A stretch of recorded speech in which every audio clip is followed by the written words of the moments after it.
This is not a series about games you haven't heard of. This is a series about games everyone has heard of. Games that everyone has an opinion on, regardless of whether they've played them or not.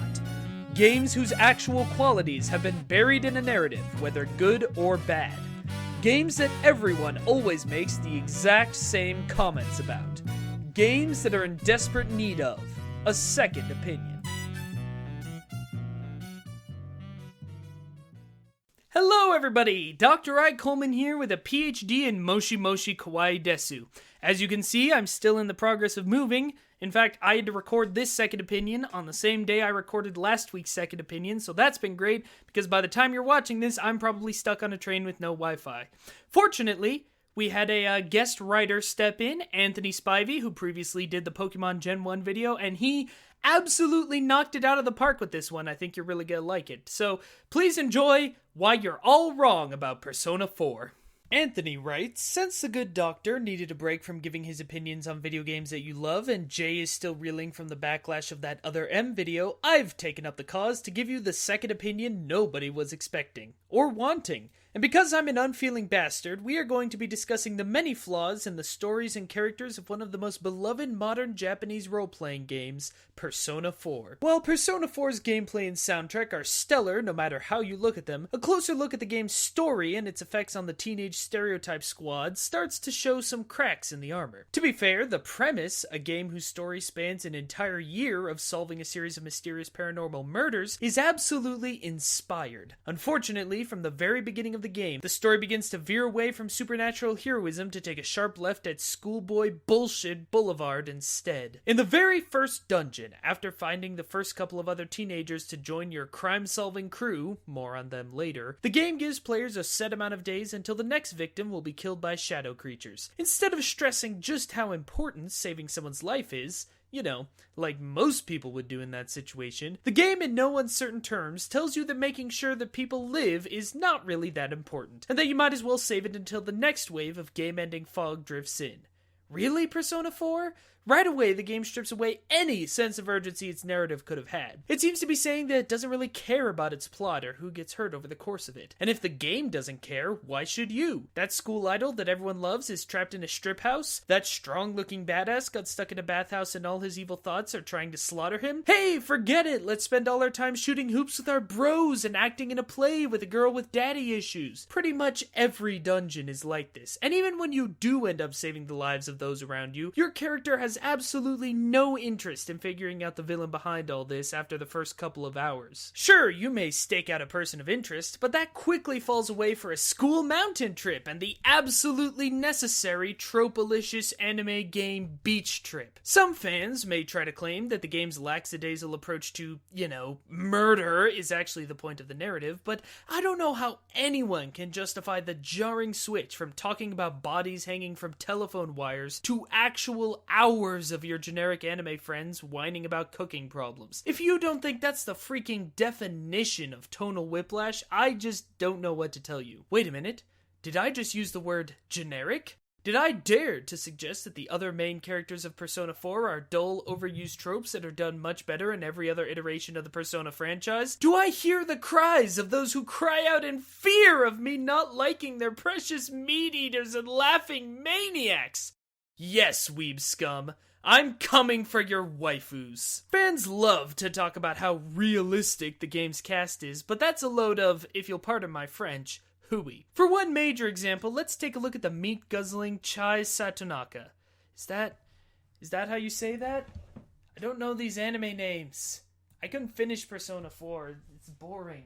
I mean, that's why we're talking about it. Let's take a look at the meat-guzzling Chie Satonaka. At first glance, she's a major tomboy who just loves to eat meat, and at second, third, fourth, and every other glance, she's still the same character. After maxing out her social link, a measure of how close two characters are to each other for those who haven't played the game, the only deeper insight you get into her personality is that she's awful at cooking, and that when everything's over, she wants to become a police investigator. And honestly, she's the one with the most personality, especially as we move on to Yukiko. Naoto. This poor sap is the epitome of obliviousness, with a patent in laughing at terrible jokes. Even having played Persona 4 many times, I can't see any reason to give her attention besides the fact that she's the only good healer in the game. Her whole arc, if you can call it that, is that she wants to be let free from her responsibilities at her family's inn, something that's represented by showing her as an actual bird in an actual cage. Really subtle there, Atlas. And after you spend some head-rubbing time with her, you learn that she actually does like her home after all, and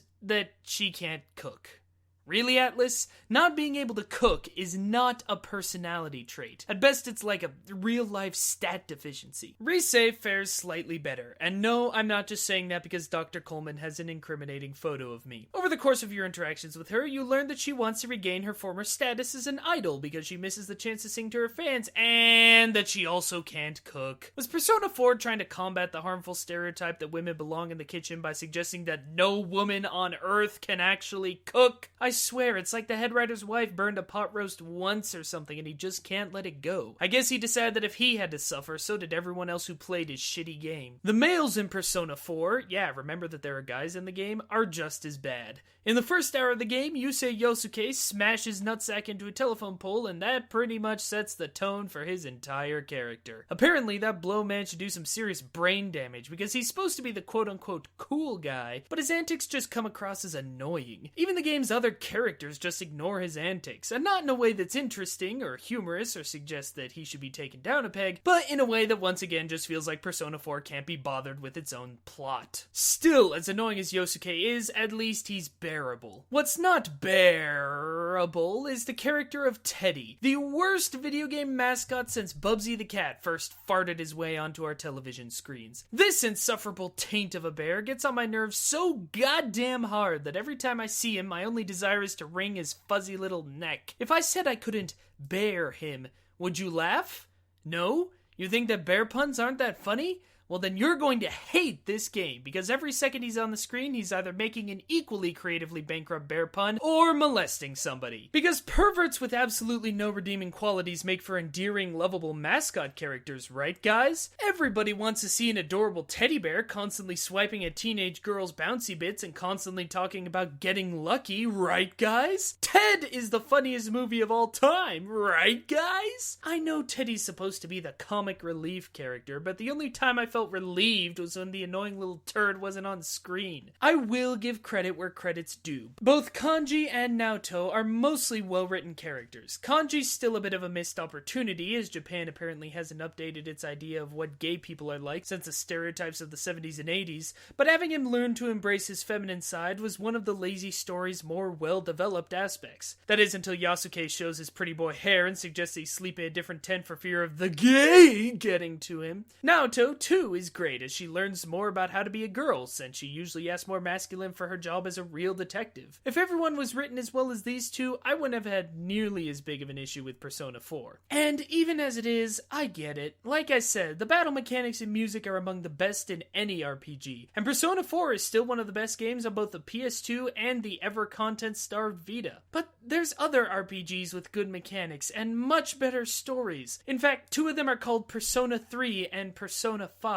And you might think that griping about all the individual characters is just nitpicking, but the thing is, it all comes back to that idea of narrative urgency. The bare minimum any game story is supposed to do is provide a context for your actions, a reason for you to care about playing the game, beyond the thrill of watching some numbers go up and some other numbers go down. Persona 4's story is so badly written, and so utterly apathetic towards the events that occur and the characters that take part in them, that it actually manages to do the opposite, making the game hard to sit through. While the third and fifth games in the series use their stories to keep you engaged right up until the very end, Persona 4 just feels like a slog. Why would I play through an 80-hour RPG experience when my only reward is going to be another god-awful scene with Teddy, or a joke about lol, Kanji's gay and that's scary, or a continuation of the game's bizarre obsession with women who can't cook? Why would I care about these utterly generic, personality-free random character generator friends of mine? Why should I bother to save the lives of the shadow creature's victims when they're going to die anyway and the game seems to think that basketball is more important than human lives? The answer is simple.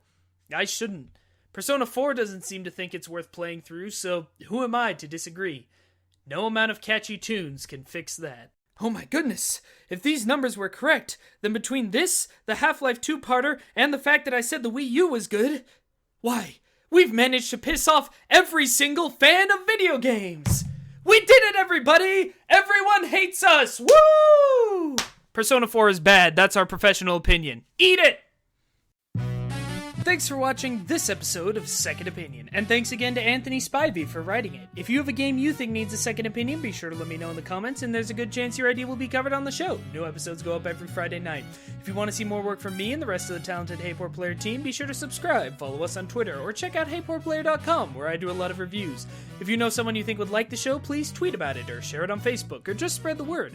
Every extra view proves the show is viable, and ensures that I can make more episodes. Until then, stay professional, stay opinionated.